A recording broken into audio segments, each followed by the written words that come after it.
कहानी की शुरुआत में एक टीचर क्लास के एक बच्चे का रेडियो उठा के खिड़की से बाहर फेंक देता है। लड़का टीचर से लड़ने लगा कि उसने इतना महंगा रेडियो बाहर कैसे फेंक दिया। टीचर ने लड़के से कहा कि आज तुमने रेडियो तो गवा दिया पर एक लेसन सीखा है। दोस्तों, हमने जो पिछली वीडियो डाली थी द सब्स्टिट्यूट, ये है उसका सेकंड पार्ट द सब्स्टिट्यूट 2, जो कि आई थिंक 1996 में रिलीज हुई थी। कहानी को शुरू से देखते हैं।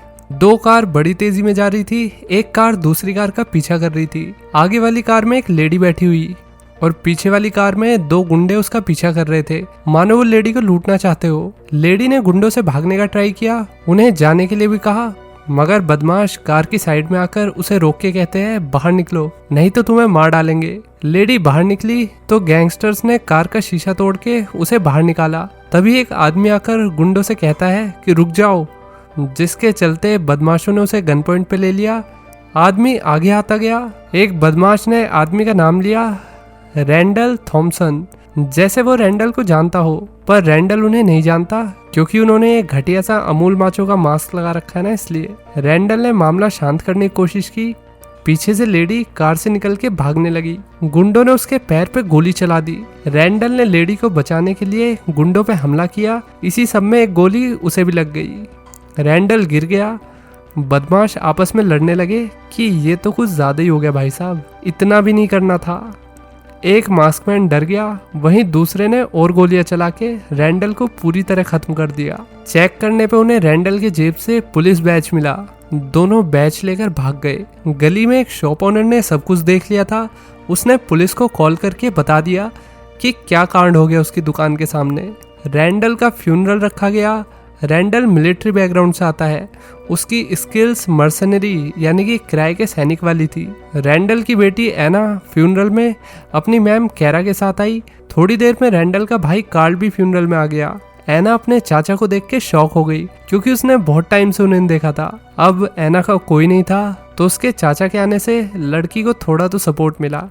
कार्ल ने कैरा को अपना परिचय दिया। चाचा भतीजी घर जाने लगे। रास्ते में कार्ल ने एरिया के बारे में बताया। एरिया सेफ नहीं है।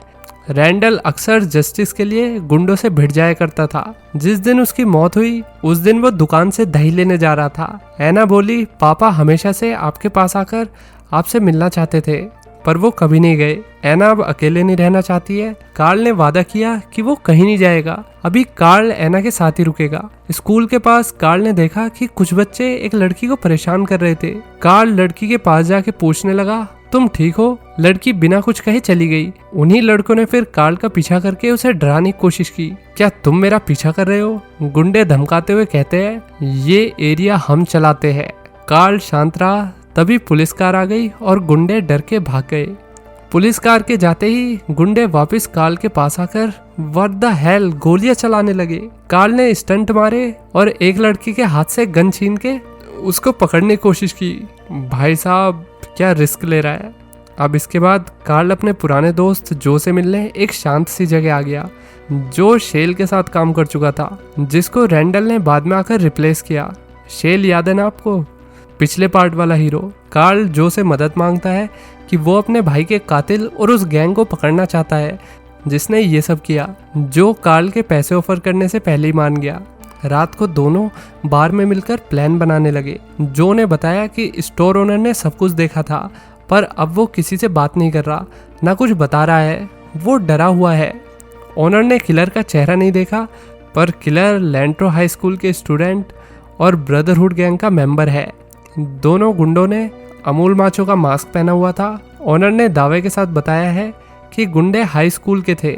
अब जो और कार्ल को जल्दी कुछ करना होगा। कार्ल फिर कैरा से मिलने आता है। कैरा उसे देख के खुश हो गई। कार्ल बोला, अच्छा स्कूल में अब रैंडल की जगह कौन आने वाला है? दरअसल दोस्तों, रैंडल ने शेल को रिप्लेस किया था और शेल स्कूल में पढ़ाई करता था तो रैंडल भी टीचर ही था। और जो उसका मिलिट्री बैकग्राउंड है वो उसकी टीचिंग की जॉब से पहले का था। तो अब रैंडल की पोस्ट खाली है तो इसलिए हमारा बेरोजगार भाई इंक्वायरी कर रहा है कि उसकी जगह कौन आया है। हालांकि स्कूल उस क्लास के लिए टीचर ढूंढ रहे थे। कार्ल सेल्फ डिफेंस सिखाने में काफी अच्छा है। कार्ल रैंडल को रिप्लेस करना चाहता है पर इसके लिए उसे सर्टिफिकेट चाहिए होगा। कैरा ने कहा कि वो इसमें उसकी हेल्प करेगी। अगले दिन एना अपने बाप के मरने के बाद पहली बार स्कूल आई। वो अपने बेस्ट फ्रेंड डैनी से मिली। कार्ल स्कूल में रजिस्टर को ढूंढ रहा था। कार्ल फिर मैकेनिक टीचर वॉरेन डरमोंड से मिला। वॉरेन बोला, अच्छा तुम ही आतंकी क्लास के नए सब्स्टिट्यूट हो, मतलब जिस क्लास को ये पढ़ाने जा रहा है वो बच्चों से नहीं बल्कि दरिंदों से भरी हुई है। उनको संभालने के लिए माँ की चप्पल भी काफी नहीं है। शायद कार्ल का 12 नंबर का जूता काम आ जाए। डैनी वॉरेन को थैंक यू कहने लगा। ये बात कार्ल को अजीब लगी। स्कूल में बच्चे स्टूडेंट कम और गैंग मेंबर्स ज्यादा दिख रहे थे। स्टूडेंट्स ने उसे गलत रास्ता बताया। चेकिंग के बाद कार्ल क्लास की तरफ बढ़ा। रास्ते में उसे एक जेनिटर ने सही रास्ता बताया। क्लास में सारे स्टूडेंट्स ने हल्ला काट रखा था। कोई नाच रहा तो कोई सोडा पी रहा, कोई गाने सुन रहा। साफ पता लग रहा था कि उन्हें पढ़ने में तो कोई इंटरेस्ट नहीं है। कार्ल फिर क्लास में आकर अपना इंट्रोडक्शन देता है। स्टिल स्टूडेंट्स को घंटा फर्क नहीं पड़ रहा था। कार्ल ने बच्चों से म्यूजिक बंद करने को कहा। एक लड़का बोला, ये मेरा फेवरेट सॉन्ग है सर, बीच में घटिया सा बैकग्राउंड म्यूजिक मत दो। डांटे नाम के लड़के ने म्यूजिक कम करने को कहा तो स्टूडेंट्स ने म्यूजिक कम कर दिया। कार्ल ने एक बच्चे को सोडा पीते हुए देखा। उसने मजाक में कहा, क्या तुम पूरी क्लास के लिए सोडा लाए हो? स्टूडेंट्स हंसने लगे। कार्ल ने सबको बताया कि आज से वही क्लास को देखेगा। क्लास में एक स्टूडेंट की बाजू टूटी हुई थी। कार्ल ने उससे पूछा कि क्या हुआ बेटा, कौन सु छिद के आए हो? उसने बहाना बना दिया कि उसे बास्केटबॉल खेलते हुए लग गई। डांटे कार्ल का मजाक बनाने लगा कि टीचिंग बच्चों का खेल नहीं है सर, खासकर हमारी क्लास के लिए। कार्ल ने जेब से योयो निकाला और पूछा, बताओ ये क्या है? स्टूडेंट्स बोले, योयो हनी सिंह। टीचर डिसअपॉइंट हो गया। उसने बताया कि 400 साल पहले इसे फिलीपींस में एज ए वेपन यूज किया जाता था। कार्ल ने अगले ही पल योयो से तुरंत सोडा कैन फोड़ दिया। कार्ल ने सबको बता दिया, वो भी बिना बताए, कि डोंट जज a book by it's front page, bye its cover. Class में सन्नाटा हो गया। सब ये सोचकर शांत रहे कि इस टीचर को तो बाद में देख लेंगे। लंच में कुछ स्टूडेंट्स ने कार्ल को परेशान किया। उन्हें नहीं पता कि जो सबको देख रहा है। कार्ल स्टाफ रूम में बाकी टीचर से मिला। सब काफी थके से लग रहे थे। एक ने कार्ल से मजाक करते हुए पूछा, ऐसी हरामी क्लास में अब तक कैसे सरवाइव कर पाए हो तुम? कार्ल को लगता है कि स्टूडेंट्स को संभालना मुश्किल है, पर इतना भी नहीं। दूसरे टीचर ने याद दिलाया, हाँ रैंडल को भी यही लगता था, पर उसके साथ क्या हुआ सबने देखा। तभी वॉरेन आकर कहने लगा, अगर मछली तैरना सीख सकती है तो हम इन स्टूडेंट पे गिव अप क्यों करें? इन्हें सुधारा जा सकता है। वॉरेन कार्ल को वॉक पे ले गया। उसने कार्ल से पूछा, तुमने रैंडल को रिप्लेस क्यों किया? कार्ल को तो कॉमर्स के बच्चों को पढ़ाना चाहिए। वॉरेन इनडायरेक्टली कार्ल को डरा रहा था। फिर वहाँ कैरा आ गई। उसने ऐसे नाटक किया जैसे वो कार्ल से पहली बार मिली हो। इधर एना डैनी के पास आ गई। लौंडा मस्टैंग चला रहा था। एना मनी मन में सोचने लगी कि इतने कम उम्र में ये इतनी महंगी गाड़ी कैसे चला रहा है, पर क्या ही फर्क पड़ता है, let's go on long drive. Karl और जो उन स्टूडेंट्स पे नजर रखे हुए थे जिन पे उन्हें डाउट था कि वो ब्रदरहुड गैंग में हो सकते हैं, दोनों स्टूडेंट्स का पीछा करते हुए एक फैक्ट्री सी में आ गए। गैंग किसी को टॉर्चर कर रही थी। ये वही स्टोर ओनर है जिसने सब देखा था और जिसने पुलिस को कॉल किया था। जो और कार्ल छिपके देखने लगे। जो कार्ल से पूछता है, क्या हमें बीच में कूदना चाहिए? कार्ल ने हाँ में जवाब दिया। गैंग लीडर शॉप ओनर से पूछ रहा था कि उसने सबको क्यों बताया कि उनकी गैंग के बंदों ने टीचर को मारा है। ऑनर दया की भीख मांगता रहा। उसने कहा कि मेरी दुकान के सामने एक कांड हुआ है, अगर मैं पुलिस को कॉल नहीं करता तो कोई और करता, लेकिन गुंडे उसकी बात सुनने के लिए तैयार ही नहीं है। गुंडों ने उसे और मारा। इस बीच कार्ल ने एक डिवाइस सेटअप कर लिया जो गुंडों के सामने बिना हथियार के आकर बोला, इस आदमी को जाने दो, ये अभी मेरे साथ जाएगा, नहीं तो सबके साथ बहुत बुरा होगा। तभी कार्ल ने गुंडे को शूट कर दिया। 2 बंदों को पैर में गोली लगी। अब सबके ऊपर रेड डॉट आ रही, वो भी एक साथ। सब डर गए कि एक साथ सब मरेंगे, इसलिए गैंग लीडर ने शॉप ओनर को छोड़ दिया। उसे क्या पता कि ये रेड डॉट्स एक डिवाइस की मदद से आ रहे हैं। अब जो शॉप ओनर को सभी गुंडों के सामने से अपने साथ ले गया। गैंग जब तक नहीं हिली जब तक लेजर लाइट उन पे से हटी नहीं। पता नहीं ये कब तक खड़े रहेंगे ऐसी। इधर एना डैनी के साथ घर आ गई। दोनों कोजी कोजी होने लगे। एना इससे आगे नहीं बढ़ना चाहती थी। डैनी बोलने लगा, पर क्यों बेबी, मैं तुमसे शादी करूंगा, पक्का, वादा। एना ने कोई जवाब नहीं दिया। घर पे कार्ल आ गया। एना डर गई। उसने डैनी से जाने के लिए कहा। एना अपने चाचा के पास आ गई। चाचा जान बताने लगे कि मैंने आज क्लास में योयो की हिस्ट्री पढ़ाई।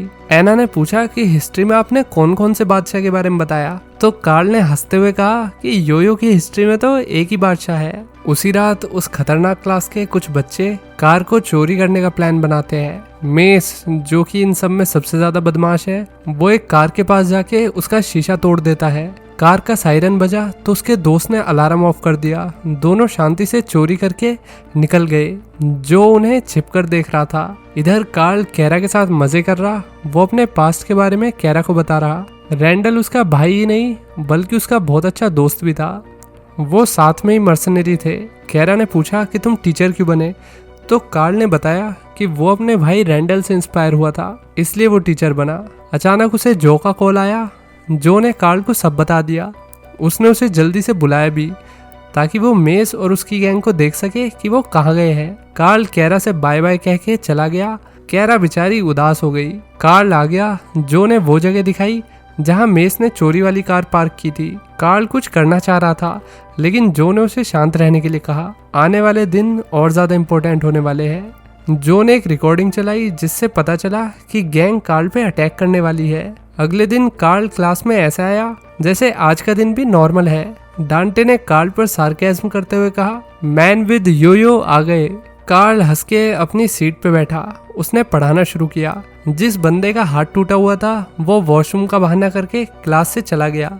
इसने गुंडों को बैकडोर से अंदर बुला लिया। मेस ने रेडियो पे फुल वॉल्यूम में म्यूजिक बजा दिया। कार्ल के कई बार कहने पे भी उसने म्यूजिक नहीं बंद किया। कार्ल ने उसे सबक सिखाने के लिए उसका रेडियो लिया और खिड़की से फेंक दिया। पूरी क्लास शांत हो गई। गुस्से में मेस ने जेब से चाकू निकाल लिया। उसने कार्ल पे अटैक किया। कार्ल ने बड़ी आसानी से मेस का मोर बना के उसके हाथ से चाकू ले लिया। कार्ल किसी भी स्टूडेंट को शर्मिंदा नहीं करना चाहता था। वो बस बता रहा था कि अब से क्लास का इंचार्ज मैं हूँ। मैं तुम सब की हेल्प करना चाहता हूँ। बाजू टूटा लड़का जिसका नाम है केशन, वो क्लास में अब तक वापस नहीं आया। कार्ल उसे देखने गया। कार्ल को लगा कि शायद टूटे हाथ की वजह से बाथरूम में वो धो नहीं पा रहा। पीछे से उस पर गुंडों ने हमला कर दिया, पर जो की वार्निंग से कार्ल पहले से ही तैयार था। उसने गुंडों को बहुत मारा।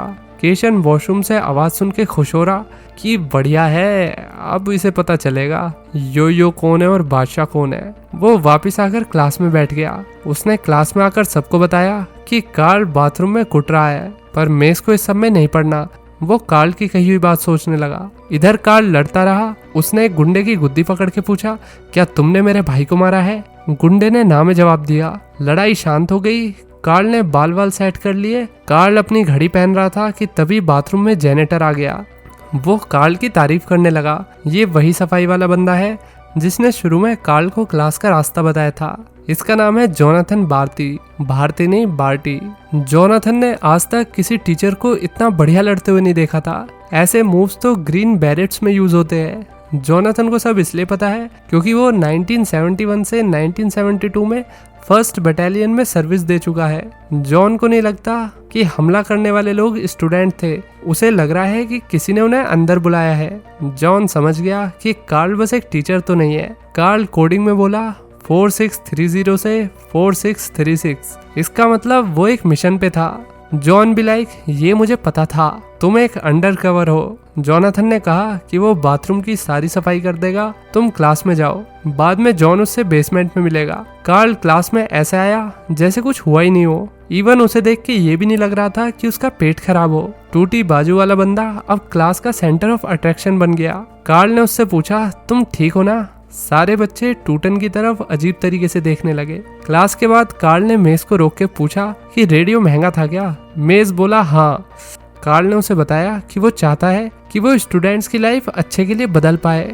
मेस कहने लगा, तुम्हें हमारी लाइफ के बारे में पता ही क्या है?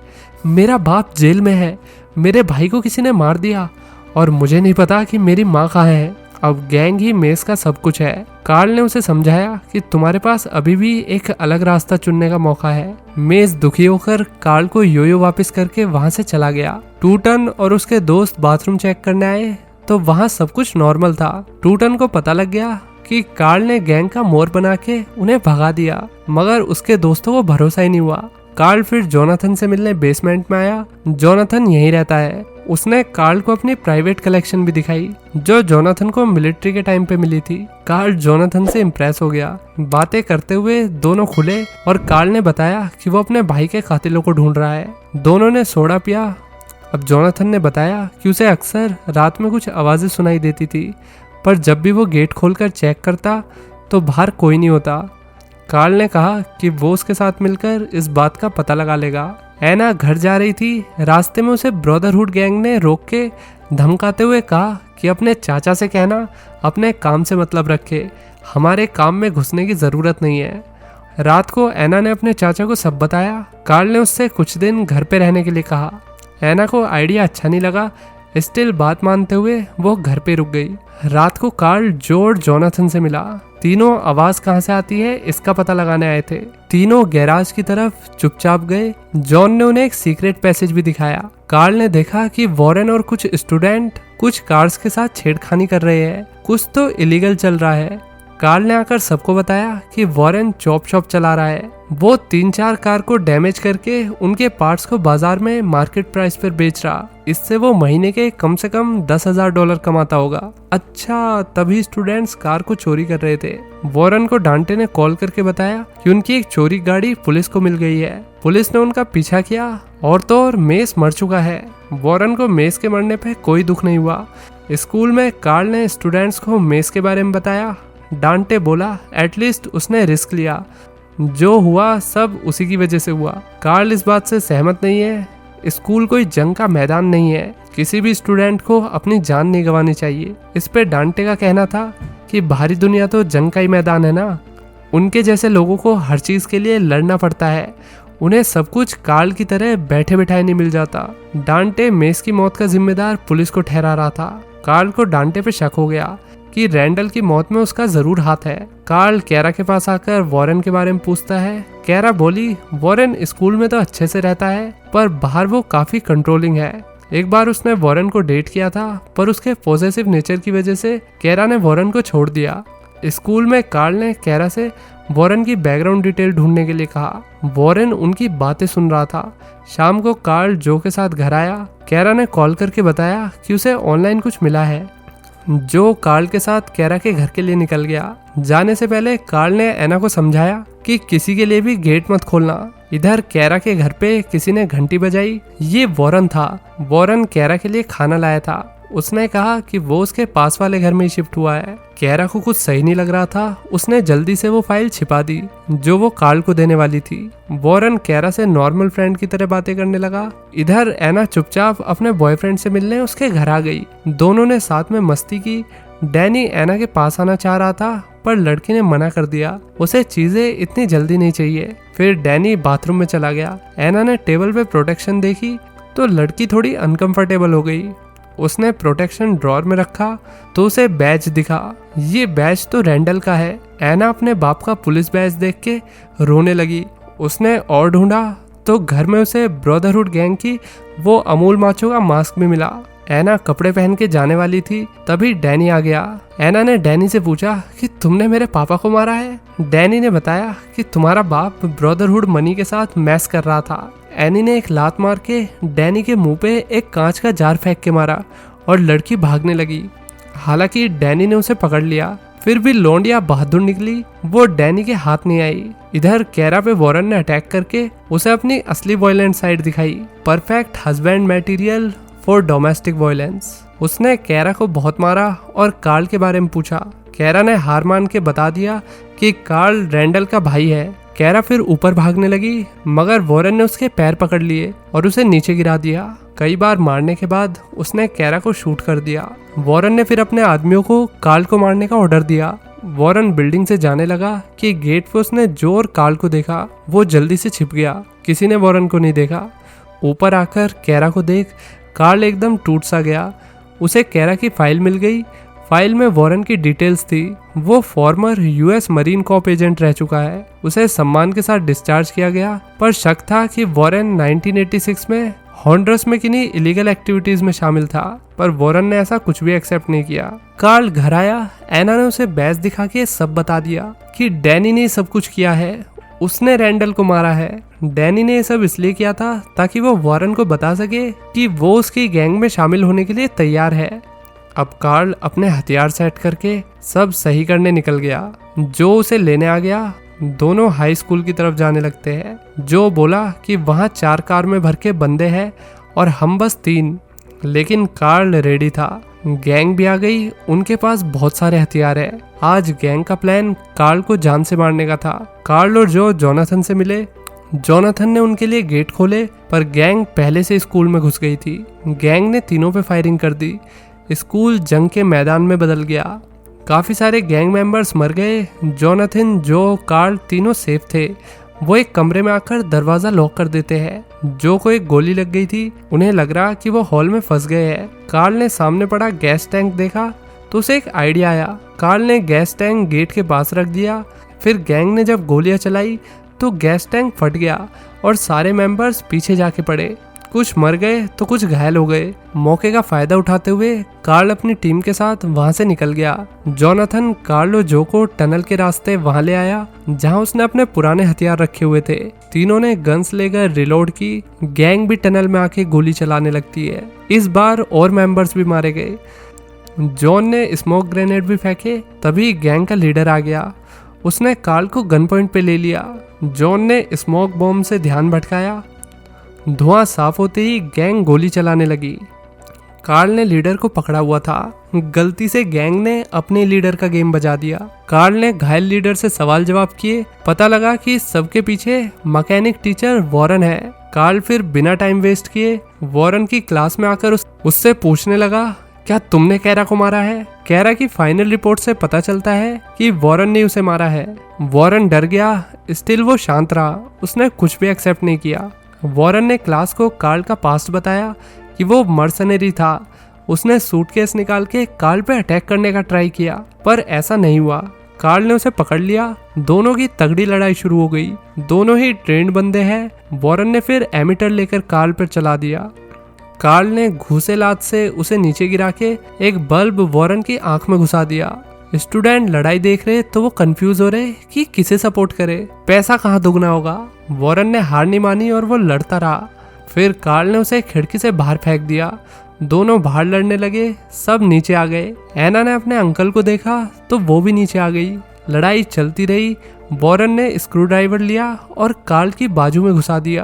कार्ल दर्द से चिल्लाया। स्टिल उसने वॉरेन पे उल्टा वार भी किया। स्टूडेंट शौक थे कि क्या अब कार्ल उठ पाएगा। तभी कार्ल ने हाथ से पेचकस निकाला और खड़ा हो गया। उसने पेचकस वॉरेन के पेट में घुसा के उसका खेल खत्म कर दिया। सब शांति से खड़े होकर देखते रहे। किसी ने चू तक की आवाज नहीं की और वीडियो बनाना तो दूर की बात है। एना और जो ने कार्ल को थैंक यू कहा। उसने आखिर सब ठीक कर दिया। जोनाथन ने ताली बजाई। फिर स्टूडेंट्स को क्लास में जाने को कहा गया। सब चले गए। डांटे ने पहली बार कार्ल की तरफ थोड़ी काइंडनेस के साथ देखा। कार्ल बोला, डांटे, मुझे तुम में एक डर दिखता है। एंड में मोस्ट ऑफ द कहानियों की तरह सब कुछ ठीक हो जाता है। कार्ल ने जो को थैंक यू कहा। उसने उसकी बहुत मदद की। कुछ टाइम बाद कार्ल एना के साथ रैंडल की कब्र पर फूल चढ़ाने गया। उन्होंने बैज भी रख दिया। एना ने अपने चाचा से कहा कि आप मेरे साथ घर पे परमानेंटली शिफ्ट हो जाओ। कार्ल को एना पर गर्व है, पर अब उसे जाना होगा। दोनों ने हक किया। इसी के साथ ये कहानी यहीं खत्म हो जाती है। तो दोस्तों, कैसी लगी ये बिना पुलिस वाली कहानी? लाइक और कमेंट करके बताइए। और चैनल पर पहली बार आए हो तो सब्सक्राइब करिए। और कमेंट सेक्शन में एक हाइप का बटन भी है, दबाना हो तो दबा देना। वैसे भी अच्छा लगता है अगर हाइप मिले वीडियो को। तो चलिए, इसी के साथ मिलते हैं नेक्स्ट वीडियो में। Till then take care, bye bye.